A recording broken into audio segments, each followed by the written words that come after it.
This NFL Conference Championships injury news and updates and player prop targets edition of the Propcast on the Sports Gambling Podcast Network is brought to you by Underdog Fantasy. Sign up with promo code MACHINE to get a 50% deposit bonus of up to $1,000. We're also brought to you by Rhythm, the leader in data-driven picks and props. Get your 7-day free trial today by going to sportsgamblingpodcast.com/rhythm. That's sportsgamblingpodcast.com/RITHMM.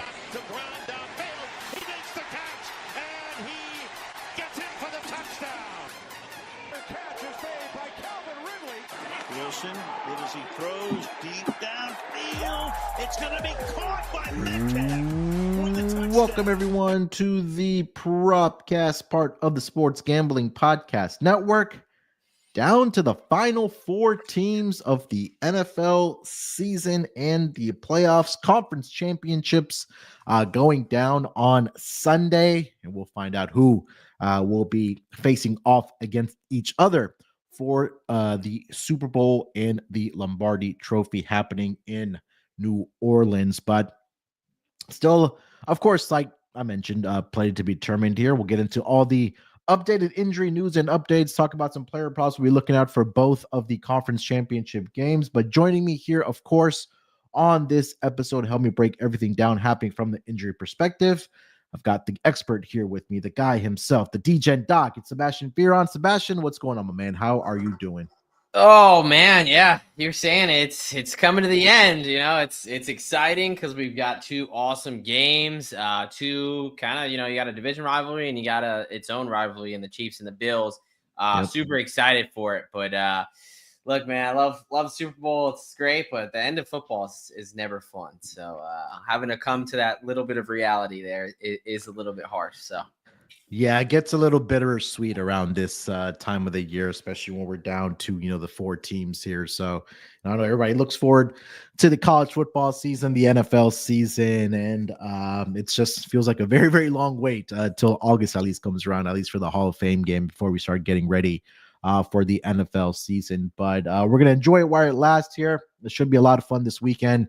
Like you mentioned, we've got the Commanders and the Eagles in the NFC East division to find out who goes to the Super Bowl representing the NFC. And then, of course, the rivalry between the Buffalo Bills and the Kansas City Chiefs. We'll see if the Buffalo Bills are going to be able to get over the hump, at least in the playoffs against the Kansas City Chiefs here. Hopefully, they're not playing 14-11 out there like my Texans were, or however many refs are out there for the NFL. But I'll save that conversation for another time for this podcast.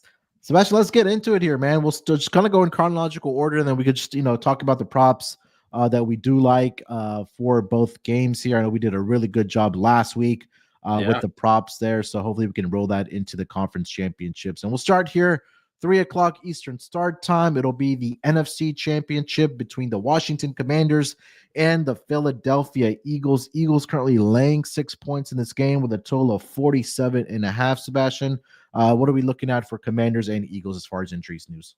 Yeah, we'll start with those Commandos. They are the kind of surprise team, coming out of the NFC East. And the big one is right guard Sam Cosmi, who went down in that Detroit game.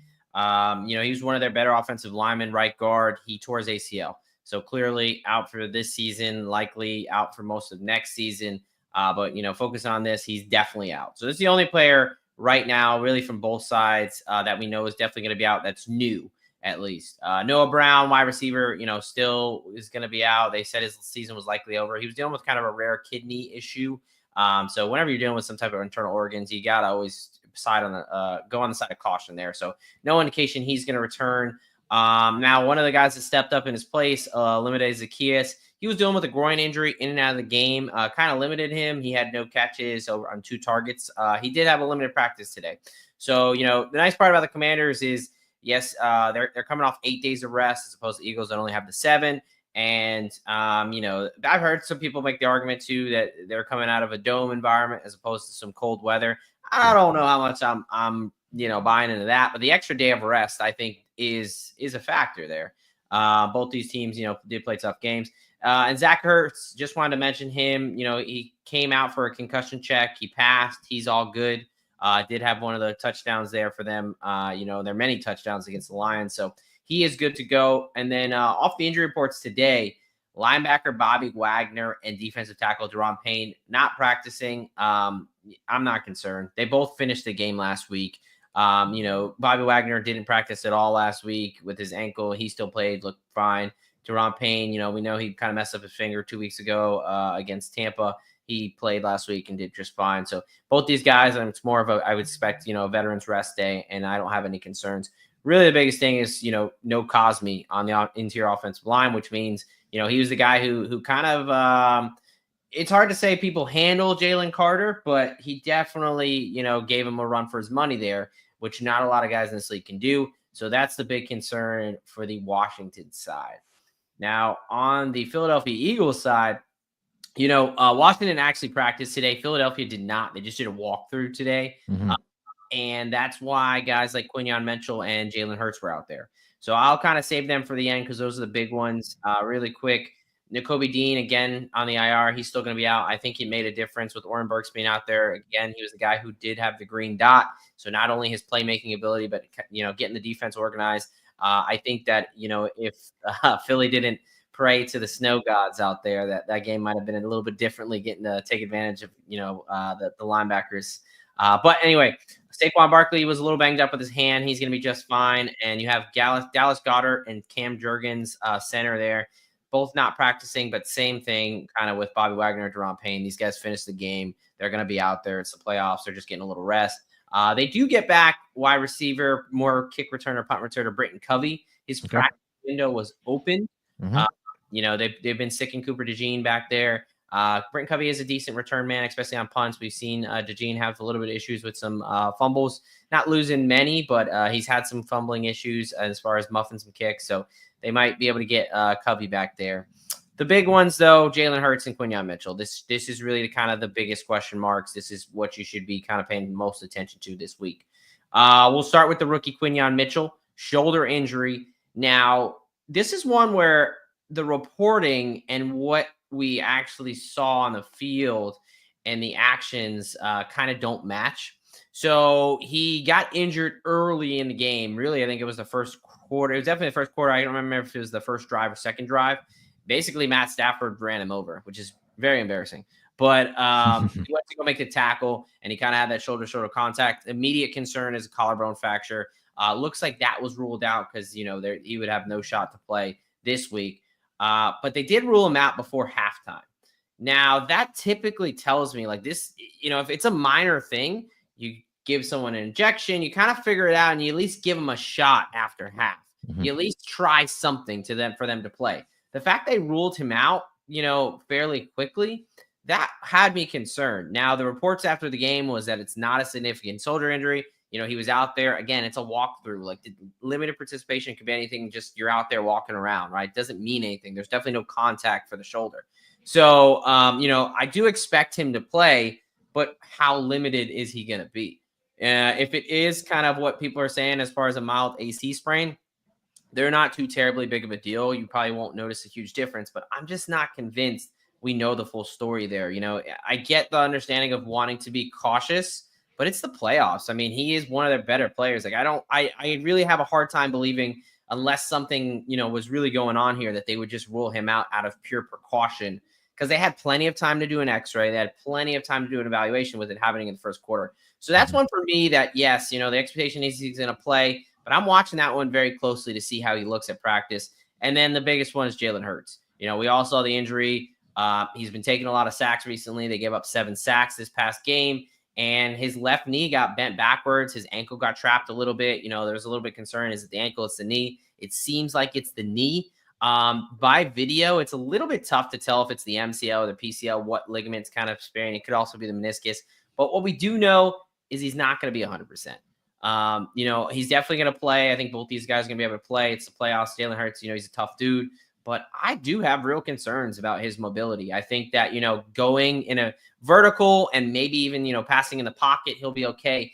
But my biggest concern is that's not who Jalen Hurts is. Right. His legs, his mobility is what makes him, an above average. If you want to say, we don't need to have the elite above average kind of conversation, but he makes him a better quarterback. that threat, especially in the run game. I think that's huge.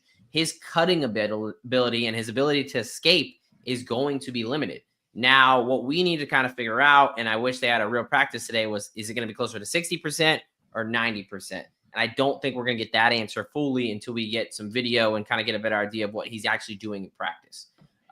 So, I think Jalen Hurts is probably the biggest one we want to keep an eye on, but I do expect, Hurts and Quinyon Mitchell to play. Really, all these guys outside of Sam Cosmi, I do see them getting on the field.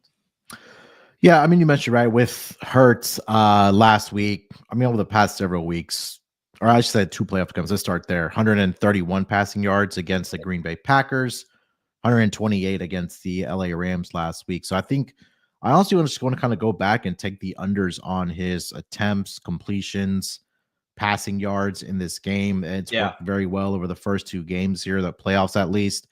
I mean, we talked about it last week. The last time he had thrown 200 plus yards was against the Steelers during the regular season. But prior to that, you'd have to go all the way back to November 14th against this Commanders team where he threw for 221 passing yards. But my question to you, or I guess the conversation is that, hey, does the Washington Commanders then just stack the box and try to slow down Saquon Barkley and dare Jalen Hurts to throw this football? Or, is it just going to be, hey, let's see what Hurts looks like as we get closer to game time, because like you mentioned, probably need more information on how severe the injury is for Jalen Hurts.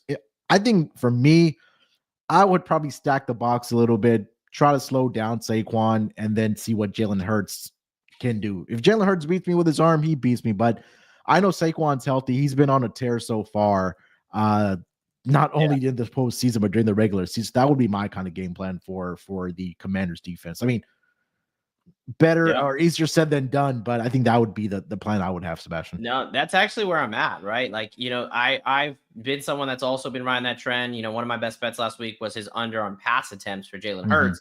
That, and, passing attempts, passing yards, that passed very easily.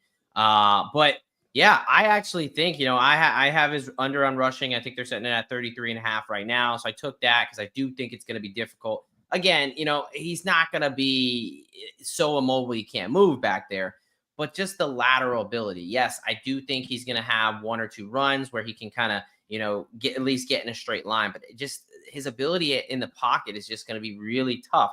But I'm not quick to jump on his under on passing because I think he's going to have to. Because I agree with you. I think that's exactly what I would do. I would load that box up. Saquon Barkley can beat you on the ground. So let's see if A.J. Brown, whose knee is, he claims is feeling better and better. So that tells us it's not healthy, right? That passing game has just not looked good. And Jalen Hurts has been holding on to the ball. Now, if he has trouble getting on the pocket, I mean, he took 7 sacks against the Rams team. I know they went off against the Vikings, but they only had 36 sacks during the season. Like that was not, this elite pass rush group, which Washington isn't as either, but still that shows you that, he's holding on the ball for a long time. But yeah, no, I would be a little bit hesitant to fade his pass props because honestly, I do think Washington's able to load the box and I think they're going to have to throw the ball a little bit more than they've, had to. They've kind of had that formula of get out to a lead and been able to play. But I think with, a situation where you have a Commanders team who loves to go for it on 4th down. If they go down and they score right away, I do think that Philly's going to have to throw the ball a little bit more. I think their game plan is going to try to be run heavy, but without the threat of Jalen Hurts on the ground, I just think that changes that complexity of that Philly running game, and it gives them a little bit of issues there. So, I'm on his Hurts under rushing. I'm not like jumping to go for his overs on passing, because there is a re-injury risk element as well. If he takes a hit the wrong way, he could get knocked out of the game, and that could really bite you. But what I would say is I'm not jumping on kind of taking his unders passing as usual. A guy I do like on the other side for the quarterback position is Jalen Daniels. His over rush attempts at 10.5. Okay. This is something where he's had 13 and 16 in the 2 playoff games. In the first game against Philadelphia, he did not have much because he was clearly not healthy. That rib was not healthy, but he was the leading rusher last time he played Philadelphia. I just think, with no Cosmi, they're going to get some interior pressure with Carter. But they're not the most disciplined with their rush lane. So he's going to have some opportunities to get some rushes. And he has a lot of those like short, 3rd and 3, 4th down kind of rushes where he just really knows when to use his legs. I also like Brian Robinson rush attempts over 9.5. Okay. This is something that's cashed both playoff games. I think people are just kind of, I get it. He hasn't been the most efficient guy, but they still run the ball. And, this Eagles defensive line, for as good as they are, we saw the Rams do it. Like you can't just sit back and throw. You have to mix it up. And they're not the most stout against the rush. They're a good team against the rush. But again, no Nakobe Dean. They play fast, the Commanders do, and they don't have a lot of depth with the loss of Brandon Graham and some of those guys not stepping up for the Eagles. So I actually like the running game a little bit for Washington to get going a little bit. Yeah, I think you mentioned with Brian Robinson Jr. almost seems like that. I don't want to say forgotten, but he's been very effective in the playoffs, to say the least here. The prop, I think you and I discussed this over the past couple of weeks here, was Austin Eckler receiving yards, or if you want to go rushing receiving over for him. The number right now for his receiving yards sitting at 23.5. I know he's gone over this number in each of the 2 playoff games that they have played, for the Commanders, I should say. Pulling up the exact numbers because I know I cashed it last week. So last week against the Lions, 4 targets, 4 receptions, 41 receiving yards. And then against the Tampa Bay Buccaneers, he did have 3 receptions, 4 targets for 26 yards. So I at least know that Eckler is going to get the targets. If you want to look at his longest reception to go over, I couldn't talk you off of that. But I do like your Brian Robinson angle as well in this game. And I think that, again, when the opportunity to punch your ticket to get to the Super Bowl, we'll talk about more of the quarterbacks here in a minute on the other side in the AFC, but I'm with you on Jaden Daniels, whether it's his rush attempts to go over or whether it is his rushing yards to go over in this game. I think we'll see a little bit more of his utilization of his legs. And I think it's a great point that you also mentioned that he had that rib injury earlier in the season, and it was compromising him to, really take off with the football.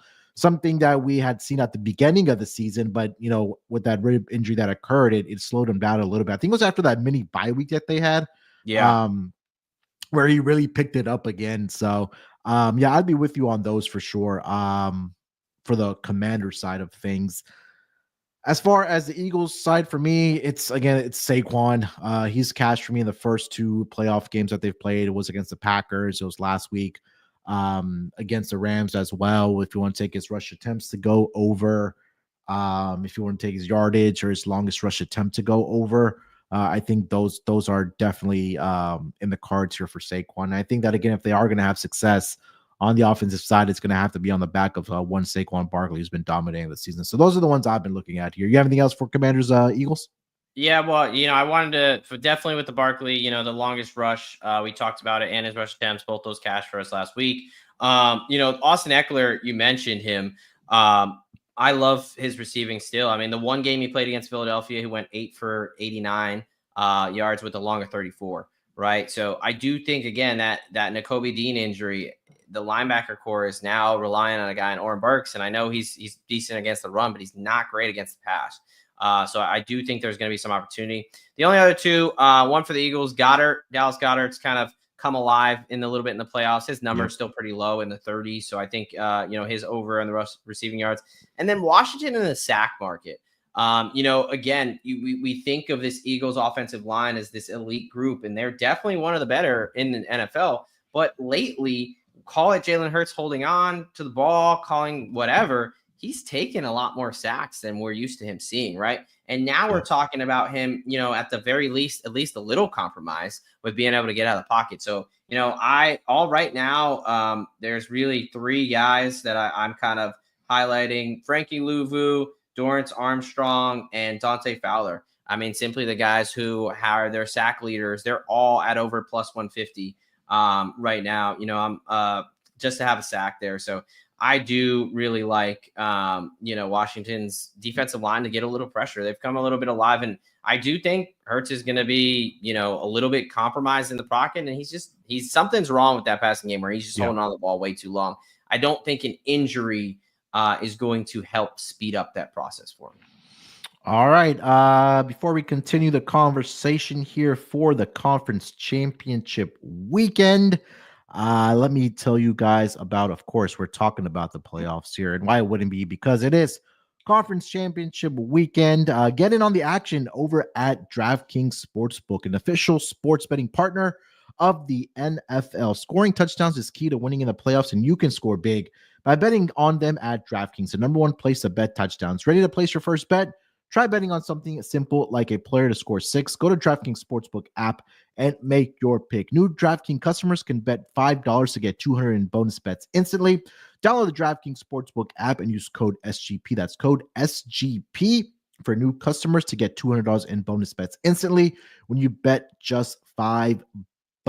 Only at DraftKings Sportsbook. The crown is yours. Gambling problem? Call 1-800-GAMBLER. In New York, call 877-8-HOPENY or text HOPENY 467-369. In Connecticut, help is available for problem gambling. Call 888-789-7777 or visit ccpg.org. Please play responsibly. On behalf of Boot Hill Casino and Resort in Kansas, 21 and over. Age and eligibility varies by jurisdiction. Void in Ontario. Bonus bets expire 168 hours after issuance. For additional terms and responsible gaming resources, see dkng.co/audio. All right. Anything else, Sebastian, for Eagles and Commanders? No, let's talk about the game where both quarterbacks can throw the ball a little bit. Yeah, let's get over to the second game of the Sunday night card. That is going to be the AFC Conference Championship between the Buffalo Bills. They'll be visiting the Kansas City Chiefs in Arrowhead Stadium. Chiefs currently laying 1.5 points in this game with a total of 47.5. Sebastian, what are we looking at for injuries for Bills and the Chiefs? Yeah, and look, this is, a great matchup. I don't know if you see, I'm sure you've seen the graphic where, their last 10 matchups, they've each won 5. They have the same points for, points against. Like, this is two very evenly matched teams. So injuries could be definitely the deciding factor here. And, surprise, surprise, Kansas City Chiefs are about as healthy as they can be on their way to another, Super Bowl run here. So really, the one guy who left for them and then wound up coming back, Ryan Cook, safety, who, if you look at the video, I'm going to say he definitely looked a little unconscious. So the fact that he kind of passed this concussion protocol kind of tells you that. Yeah. I've kind of been hinting at this, but the concussion protocol in week 1 and the concussion protocol at this point in the playoffs, I don't know if that's the same protocol, but hey, what do I know? But yeah, so he's going to be good to go. The only guy really is Mecole Hardman, who was on the IR. They decided to keep him on the IR, meaning his season's going to be over. And he was back at practice for at least a week, if not 2. So this kind of tells me, I think this is just a personnel, like almost a healthy scratch here. We've seen the young guy, Nico Remigio, there kind of step up in the return game. He got them started with that big return against the Texans. And I just think that Hardman's kind of the odd guy out. And so his season's done, which is kind of crazy because, this is the dude who literally caught the game-winning touchdown for the Super Bowl last year. It's wild. So, clearly, let's be honest. So as a receiver, if he's not going to return for them, I don't know what he's going to really add over any of those guys. Now getting to the Bills side, the Bills kind of a little bit of dangerous territory here. They had 4 defensive starters who were banged up coming out of that game. Now there is some good news, at least for most of them. So let's start with Matt Milano. He's had these injuries the past couple of years, coming off the bicep tear this year. He kind of got banged up that last drive. He missed the last couple plays there. Looks like he picked up a little bit of a hamstring. He had a limited practice today. I don't think this is going to be something too concerning. I don't love hamstring injuries, but it seems like something that was a little bit more of kind of like, felt a little tightness. So he's definitely going to play. I'd say he's got a little bit of an elevated re-injury risk, but it shouldn't really affect his ability there. Let's see if he's able to get a full practice in this week.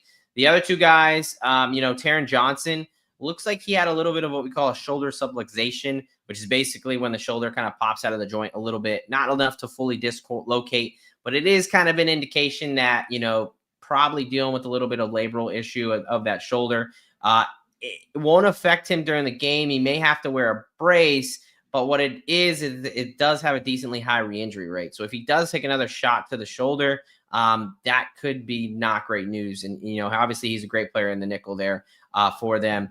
And then cornerback Christian Benford went into the concussion protocol on the last play of the game for them.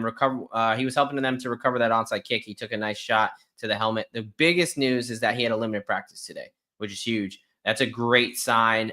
He's got 2 more practices to get a full practice in and clear. So the fact that he had a limited practice today is massive because, if not, it's really a race against the clock. So Benford, Milano, and Johnson were all out there. The one guy who was not was safety Taylor Rapp.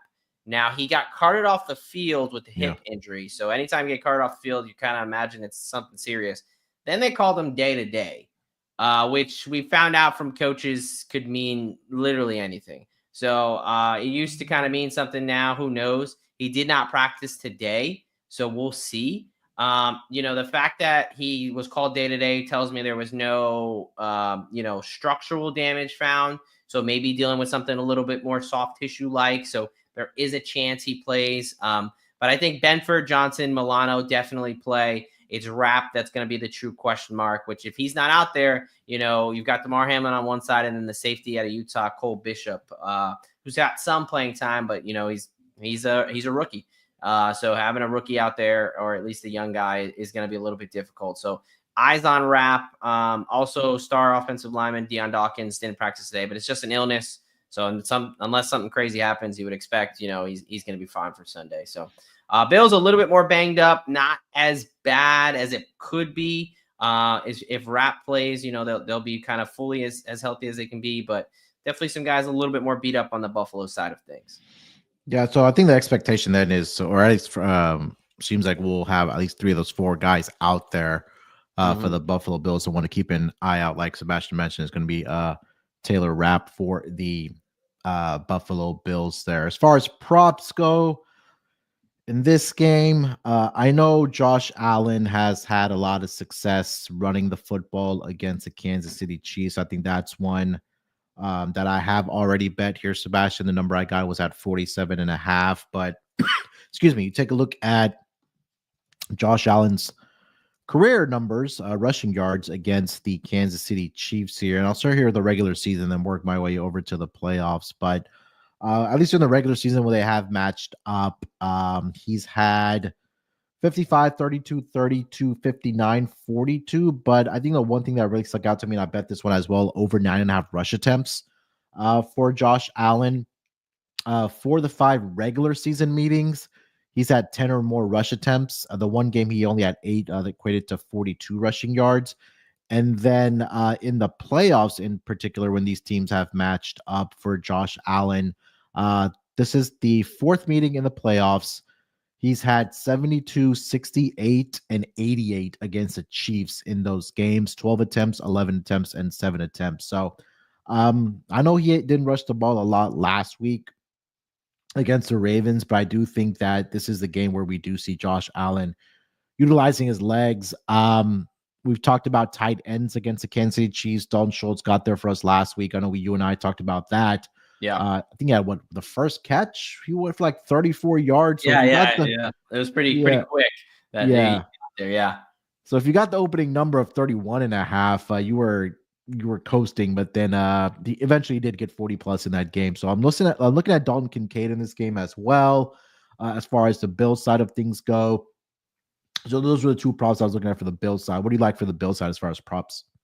Yeah, no, I like for the Bills, I'm right there with you with the Josh Allen. I like his rush attempts, that you kind of convinced me, rush attempts over rush yards, actually, because he does do kind of that version of the tush push. They do that a lot, whether it's short yardage or whether it's the goal line. You also have the opportunity, if they do win the game, getting a couple of kneels downs to help you out there. So yeah. I kind of like the rush attempts. I don't think you can, the rush yards is something that I would stay away from.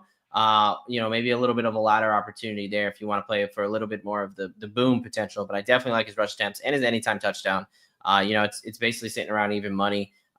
We saw he's still the goal line back there. He's gonna work his way in there, and I like that. I mean, one of the biggest takeaways is I was looking at the Bills in these past 2 games has been, their kind of commitment to running the ball. Mm-hmm. And I know versus Denver, they got out to a pretty decent lead. So was it just that? But, they did have, 44 and 36 rush attempts in these past 2 games, which is not typically what we think we would see at a Buffalo team. So, both Josh Allen and James Cook, I'm okay going with their rush attempts there. Now, the guy who has been in the passing game has been Khalil Shakir. He's been the clear guy he trusts. He gets the most targets, the most volume. So, I've already bet his number. I think it was sitting in the 50s, the low 50s around there for Shakir. And the other guy you mentioned, Kincaid. I'm going to, I was trying to ride this guy last week, but it did not work out. But I'm going to go back to the Dawson Knoxwell. Last time these two teams played, he went for 40 yards. His number is very low. It's 13.5. So really, it's just 1 or 2 catches for him. And we've talked about it all year. You've been highlighting it, the Chiefs against the tight end, right? So, I think they both can have a very fine day, whether Kincaid or Knox. I'm going to go with Knox just because the number is a little bit lower. I can't be on too much of the Buffalo receiving game because it's kind of really, I don't want to say been non-existent, but it's definitely not what they've leaned on. They've kind of really liked bringing in that 6 offensive linemen and running the ball a lot with this Buffalo team. Yeah. I was a little surprised to see James Cook had 17 attempts last week. I thought that during the regular season, the Ravens were one of the better rush defense, if not one of the best in the entire league. And even James Cook in that game, 17 attempts, 67 rushing yards against the Baltimore Ravens there. So I think that's a good point that you bring about the rushing attack for the Buffalo Bills there. So if you want to look at James Cook rush attempts to go over, let me see what that number is at 13.5. The rushing yards for him are sitting at 57.5. I also think this could be a game that they maybe utilize him out of the backfield. I did play Isaiah Pacheco last week, rushing yards. That one didn't get there, but it seemed like there was more of a reliance on Kareem Hunt. Yeah. So I'm, at least for the Chiefs side of things, Travis Kelce has gone over his receiving yards number in the playoffs in every single career game that he's played in. And again, it makes a lot of sense, right? When it gets down to these type of moments in the playoffs where every play matters, Mahomes is going to look for his guy. So, I wouldn't be able to talk you off of a receiving yard prop for Travis Kelce or receptions. I'd be curious to see what Kareem Hunt's receiving yards number looks like in this game. I think that number is currently sitting at 7.5. Yeah. I honestly don't hate that for him in this game. So those are the ones I'll be looking at for the Chiefs side of things. Maybe Mahomes rush attempts as well, Sebastian, but for sure going to be looking at Kareem Hunt over rushing yards and Travis Kelce in some capacity. Yeah, no, Kareem Hunt's been my guy. I think I talked about it last week. I loved his anytime touchdown. Yeah. I loved his rush attempts. His attempts, the volume wasn't really there they just didn't have a lot of plays, honestly, for either of those guys, but he definitely got home on the touchdown. His number is sitting at around the same it was, plus 170, plus 162, what it was last week. I just think that's wrong. This is a guy who is their goal line back there, and it's a guy they trust. And as Pacheco, whether it's injuries or whatever's going on, he just doesn't seem to have the same amount of juice. So I'm all over the Hunt with you as well. And then, the one guy will say, I think Kelce is a great point. It's just kind of old, reliable there. Xavier Worthy.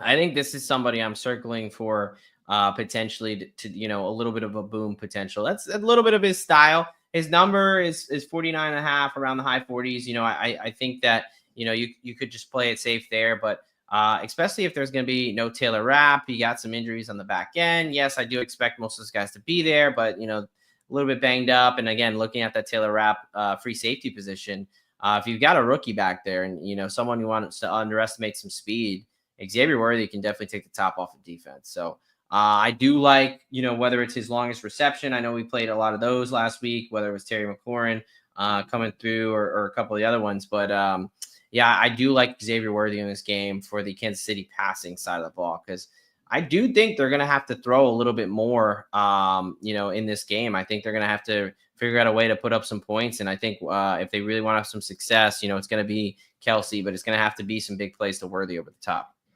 Yeah, I'm just trying to look up Mahomes' numbers here against the Bills, at least in the playoffs. And like I mentioned, fourth meeting here, he's had, 215 in last year's divisional game, but prior to that, 378, 325 as far as passing yards go. He's had at least 2 passing touchdowns in all 3 meetings.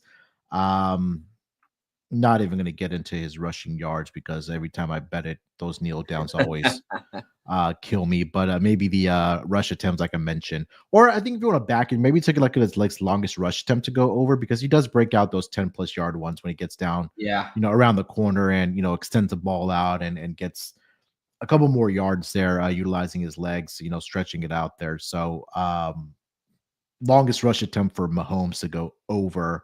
That's going to be a look here for me. That current number, let me just pull that up here real quick. I think I'm Will saying be 12.5. Yeah, 12.5 is the number. So I don't hate that here for Mahomes. You got anything else for Bills Chiefs?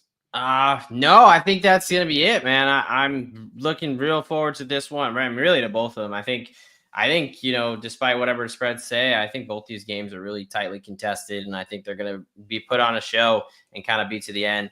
Weather, look, it's gonna be cold, but it's I like a good little snow game, but Yeah. I think that it benefits some teams more than others, as we saw in that Rams game in particular.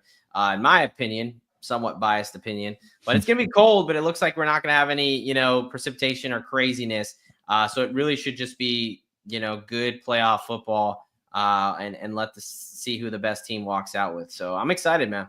Yeah. All right. Before we wrap it up here for this episode here, let me just tell everyone about our friends over at Underdog Fantasy. Underdog Pick'em has one of the biggest menus for all sports. Underdog is always making it easier to win with profit boosts and gimme pick'ems, NFL, college football, college basketball, MMA, NBA, NASCAR, and more. You can add new specials and boosts on all flex entries. Sign up with promo code MACHINE to claim your special pick and first time deposit offer up to $1,000 in bonus cash. That's underdogfantasy.com. Make sure that promo code MACHINE.